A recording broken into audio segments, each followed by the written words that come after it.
সবাইকে আসসালামু আলাইকুম। আশা করি সকলেই ভালো আছেন। এই যে আপনারা দেখছেন কিভাবে আমের জাত পরিবর্তন করা হয় অনেক বড় গাছে। এই গাছটা অনেক বড় ছিল এবং বাজে একটা জাত ছিল, যার জন্য আর কি জাত পরিবর্তন করে এখন নতুন জাত দিয়ে গ্রাফটিং করা হচ্ছে। তো যাদের এই ধরনের গ্রাফটিং লাগবে তারা আমাদের সঙ্গে যোগাযোগ করতে পারেন।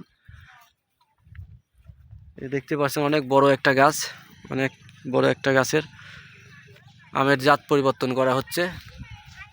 তো আপনারা যারা জাত পরিবর্তন করতে চান তারা আমাদের সঙ্গে যোগাযোগ করতে পারেন। এই যে দেখতে পাচ্ছেন এখানে 3-4টা জাত লাগানো হচ্ছে। এই যে দেখতে পাচ্ছেন এই যে সম্পূর্ণ গাছটা।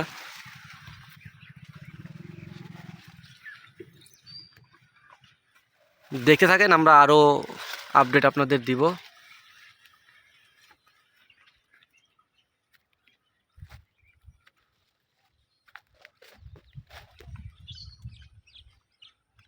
তো ভিউয়ার্স, সবাই ভালো থাকবেন, সুস্থ থাকবেন। সবাইকে আসসালামু আলাইকুম।